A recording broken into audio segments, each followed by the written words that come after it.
Alhamdulillah.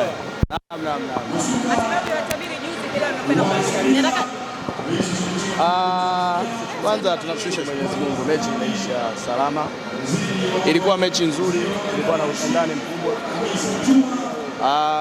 Nadhani tumestahili kushinda na tulitakiwa tushinde kwa goli nyingi sana, ila naona kidogo Mwenyezi Mungu alitupatia hili tulichopata leo. Tunasema alhamdulillah, mechi imeisha, tunaanza kuhesabu tayari moja kabatini.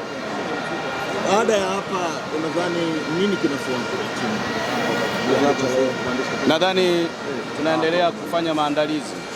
Kama ni mtu wa mpira, umeona tumecheza vizuri, lakini nadhani bado tunacheza mtu mmoja mmoja kwa uwezo wake. Kwa hiyo nadhani ni muda sasa kuendelea kufanya maandalizi. Unajua timu ya mpira haitengenezwi kama kupika wali, napika na kula hapo hapo. Lazima tuchukue muda kuiandaa, chemistry ikae sawa. Mwisho wa siku naamini baada ya wiki kadhaa tutarudi kwenye ligi tukiwa tuko vizuri zaidi. Ile Yanga ambayo watu walikuwa wanaitamani msimu uliopita kama ilikosekana, ile Yanga inarudi kwa namna ambapo mmeanza na ngao ya jamii.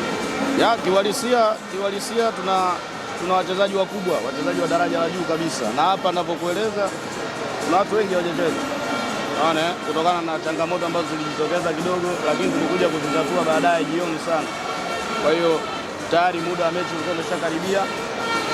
Mwisho wa siku wachezaji umeona Mangwanda, umeona Mali Mutazi, umeona Yao Kwasi Jeshi, umeona Maxi pia Nzengeli. Yanga Afrika ile hii ni Yanga. Malume, kwa upande wa sajili wa mtani wako, kitu gani ambacho unaweza kusema wachezaji umewaonaje? Kiukweli wameimprove, wazuri. Simba wazuri, siwachukulie poa. Simba wazuri. Na sisi jinsi tunavyowafunga, sisi tunajua tunawafungaje. Kwa sababu ni kwamba tumeshazoea. Kwa hiyo wao ni kwamba waliingia wanakuja na hofu. Na mbinu zenu? Hapana, wanakuja na hofu kwa sababu kila siku wanafungwa. Kwa hiyo ndicho kinachowafungisha. Lakini naamini wazuri, wakirekebisha makosa yao kidogo, wanaweza labda huko mbele wakatusumbua, lakini na sisi ndio tunazidi kuimarika. Naona mabeki wenu walimkaba sana Dumbia leo. Sio Dumbia tu. Si tuna watu kweli kweli. Babu vipi? Si tuna watu.